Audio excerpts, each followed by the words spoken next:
जय हिंद दोस्तों, स्वागत है आप सभी का स्टडी एरिया में। आज आपके लिए एक बहुत ही इंपॉर्टेंट सेट लेके आए हैं। जो भी दोस्त जीटी या एमटीएस की तैयारी कर रहे हैं, जीटी एमटीएस या सीएचएसएल की तैयारी कर रहे हैं, उनको ये वीडियो पूरा देखना चाहिए। दोस्तों, इस वीडियो में एसएससी में बार बार पूछे गए जीके के क्वेश्चन दिए गए हैं।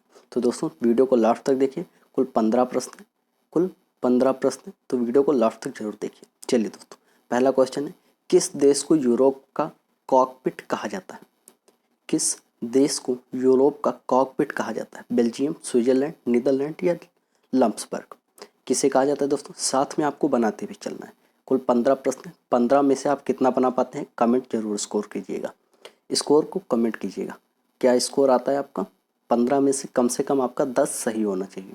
चलिए दोस्तों, किस देश को यूरोप का कॉकपिट कहा जाता है? दोस्तों, ये कहा जाता है आपका बेल्जियम को। बेल्जियम, ए आपका राइट आंसर हो जाएगा। बेल्जियम को यूरोप का कॉकपिट कहा जाता है। देखिए, पूछे गए प्रश्न। चलिए दोस्तों, अगला क्वेश्चन देख लेते हैं। देखिए, ये सारे भी पूछे गए प्रश्न। विश्व का सबसे बड़ा मरुस्थल कौन सा है? दूसरा क्वेश्चन का राइट आंसर क्या हो जाएगा? सहारा, गोबी, थार या टकला मकान? ये टकला मकान मरुस्थल है दोस्तों। टकला मकान टकला वाला नहीं होगा। चलिए, सहारा आपका राइट आंसर हो जाएगा। सहारा मरुस्थल विश्व का सबसे बड़ा मरुस्थल। दूसरे का ए आपका राइट आंसर हो जाएगा। चलिए दोस्तों, अगला क्वेश्चन देख लेते हैं। ये क्वेश्चन भी पूछा गया है। सारे क्वेश्चन कहीं ना कहीं पूछे गए हैं, ऊपर प्रूफ के साथ आपको लिखा हुआ है, तो आप देख लीजिए। तीसरा क्वेश्चन क्या बन रहा है? क्रिस्टोफर कोलंबस कहाँ का निवासी था? तीसरा क्वेश्चन का आंसर देना है आपको। क्रिस्टोफर कोलंबस कहाँ का निवासी था? वेनिस, जिनेवा, स्पेन या पुर्तगाल? कहाँ का निवासी था दोस्तों? जल्दी से आंसर दीजिए। साथ में स्कोर कमेंट भी करना है आपको। आप 15 में से कितना बना पाते हैं?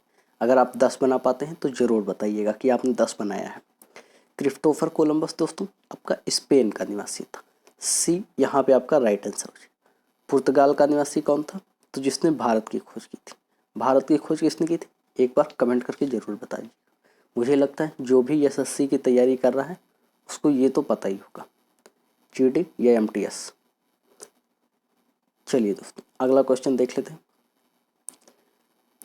अगला क्वेश्चन क्या बनना है कि निम्न में से किस अमेरिका राष्ट्रपति ने कूटनीतिक संबंध सुदृढ़ करने के लिए 1972 में चीन का दौरा किया था? ये क्वेश्चन पूछा गया क्वेश्चन है 2016 2014। किस राष्ट्रपति ने 1972 में चीन का दौरा किया था? तो दोस्तों, अगर आप थोड़ा सा ध्यान देंगे तो 1972 में अमेरिका के राष्ट्रपति कौन थे? ये थे आपके रिचर्ड निक्सन। ऑप्शन ए आपका यहाँ पे राइट आंसर हो जाएगा। रिचर्ड निक्सन ने 1972 में चीन का दौरा किया था कूटनीतिक संबंध सुदृढ़ करने के लिए। चलिए दोस्तों, अगला क्वेश्चन देख लेते हैं। शीत युद्ध का अभिप्राय क्या है?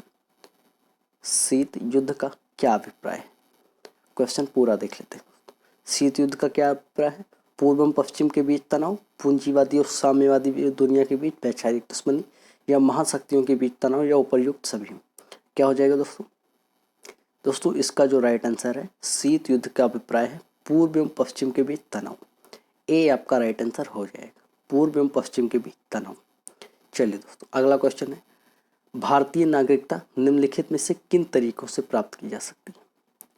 कुल कितने तरीके होते हैं भारतीय नागरिकता प्राप्त करने के लिए? छठा क्वेश्चन ये भी पूछा गया क्वेश्चन है, देख लीजिए लिखा हुआ।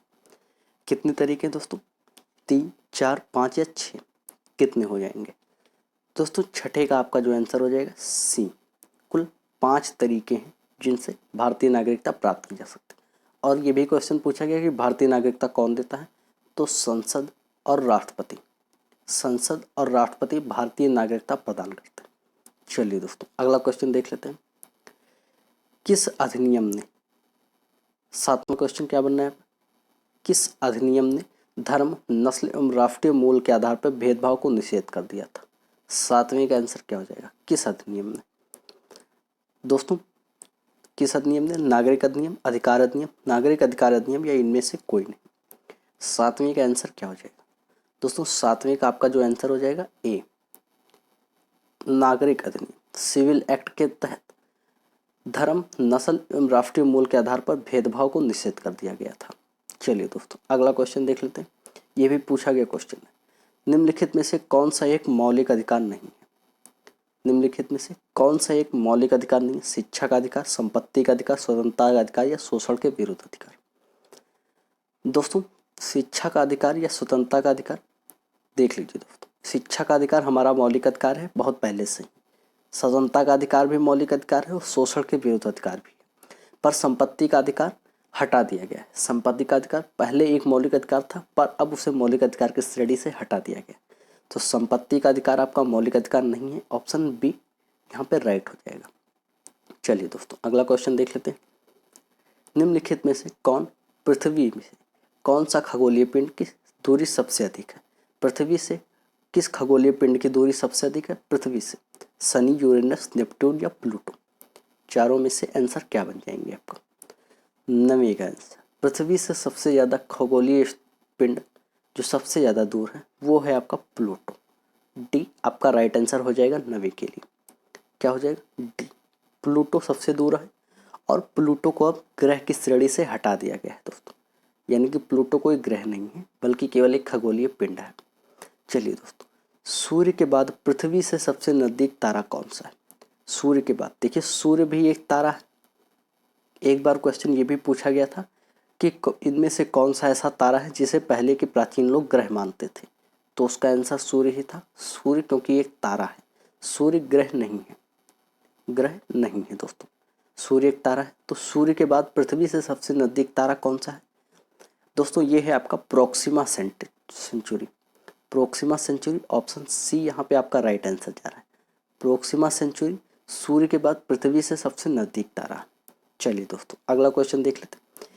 एक ही तापमान वाले स्थानों को जोड़ने वाली काल्पनिक रेखाएं क्या कहलाती? ये स्थान लिखा है, स्थानों को जोड़ने वाली काल्पनिक रेखाएं क्या कहलाती? समदाब रेखाएं, आइसोबार, समवर्षा रेखाएं, आइसोहाइट, समलवण रेखाएं, आइसोहेलान या समताप रेखाएं, आइसोथर्म।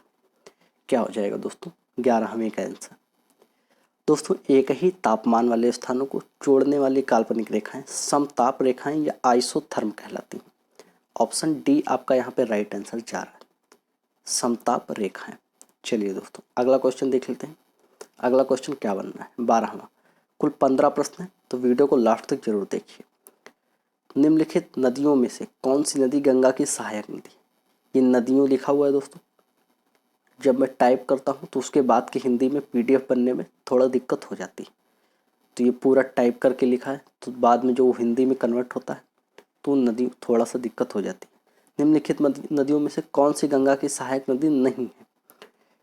कौन सी गंगा की सहायक नदी नहीं है? इंद्रावती, सोन, गोमती या यमुना। कौन सी नहीं है दोस्तों? गंगा, जमुना, सरस्वती पहले से ही गंगा की सहायक नदी है, यमुना आपका कट गया। गोमती और सोन नदी भी आपका गंगा की सहायक नदियां हैं। सोन, गोमती, यमुना ये तीनों ही गंगा की सहायक नदियां हैं, इंद्रावती नहीं। तो 12वीं का आपका आंसर हो जाएगा ए, इंद्रावती गंगा की सहायक नदी नहीं। ए आपका राइट आंसर हो जाएगा। चलिए दोस्तों अगला क्वेश्चन देख लेते हैं। फरक्का बैराज भारत तथा किसके बीच विवाद का प्रमुख कारण है? फरक्का बैराज बांग्लादेश, पाकिस्तान, चीन या नेपाल। क्या हो जाएगा दोस्तों? दो हैं बाकी, चाइना और नेपाल। चारों में से आंसर क्या हो जाएंगे? बांग्लादेश, पाकिस्तान, चाइना या नेपाल। दोस्तों आपका जो आंसर हो जाएगा फरक्का बैराज भारत तथा बांग्लादेश के बीच विवाद का मुख्य कारण है। ऑप्शन ए आपका यहाँ पे राइट हो जाएगा। फरक्का बैराज भारत और बांग्लादेश के बीच स्थित है। चलिए दोस्तों अगला क्वेश्चन देख लेते हैं। चलिए ये भी पूछा गया प्रश्न, देख लीजिए। निम्नलिखित नदियों में से किस नदी के ऊपर जम्मू तथा कश्मीर राज्य में विश्व का सबसे ऊंचा रेल पुल बनाया जा रहा है?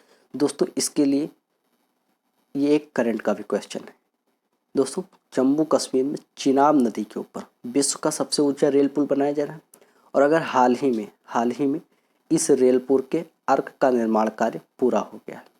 ये एक करंट अफेयर का भी क्वेश्चन है। अगर आप डेली करंट अफेयर पढ़ना चाहते हैं तो डिस्क्रिप्शन में एक लिंक दिया गया है, उस चैनल को जाके डेली करंट अफेयर चैनल को सब्सक्राइब कर लीजिए। डेली आपको करंट अफेयर दिया जाएगा एसएससी लेवल का, एसएससी जीडी, एसएससी एमटीएस या फिर एसएससी सीएचएसएल और सीएचएसएल तीनों के लिए काफ़ी इंपॉर्टेंट है ये पूरा सेट भी और करंट अफेयर भी। तो उसे जाके चैनल को सब्सक्राइब कर लीजिए। निम्नलिखित नदियों में से किस नदी के ऊपर जम्मू एवं कश्मीर के बीच ऊपर रेल पुल बनाया जा रहा है, चिनाब नदी के ऊपर, और हाल ही में इसके अर्क का निर्माण कार्य पूरा हो गया है। ये आपको बता दिया। चलिए अगला क्वेश्चन देख लेते हैं और लास्ट क्वेश्चन ये भी पूछा गया है। गुरु केलुचरण महापात्र किस नृत्य शैली में निपुण थे? गुरु केलुचरण महापात्र किस शैली में निपुण थे? कथक, ओडिसी, कुचिपुड़ी या भरतनाट्यम? आंसर क्या हो जाएगा दोस्तों? 15वीं का आपका जो आंसर हो जाएगा दोस्तों वो हो जाएगा ओडिसी में। बी आपका राइट आंसर हो जाएगा यहाँ। गुरु केलुचरण महापात्र ओडिसी के नृत्य शैली में निपुण थे। तो इस तरह से ये सभी 15 प्रश्न यहीं पे समाप्त होते हैं दोस्तों। आज का ये सेट कैसा लगा आपको कमेंट जरूर करना। साथ ही अगर वीडियो यहाँ तक देख रहे हैं तो लाइक कर दीजिए और चैनल को सब्सक्राइब कर लीजिए। एसएससी से जुड़े अच्छे खासे जीके के प्रश्न आपको प्रोवाइड कराए जाते हैं और पर डे यहाँ पे एक सेट जरूर दिया जाता है दोस्तों। प्रतिदिन वीडियो अपलोड होती है तो चैनल को सब्सक्राइब करके जुड़ जाइए। चलिए मिलते हैं नेक्स्ट वीडियो में, तब तक के लिए जय हिंद।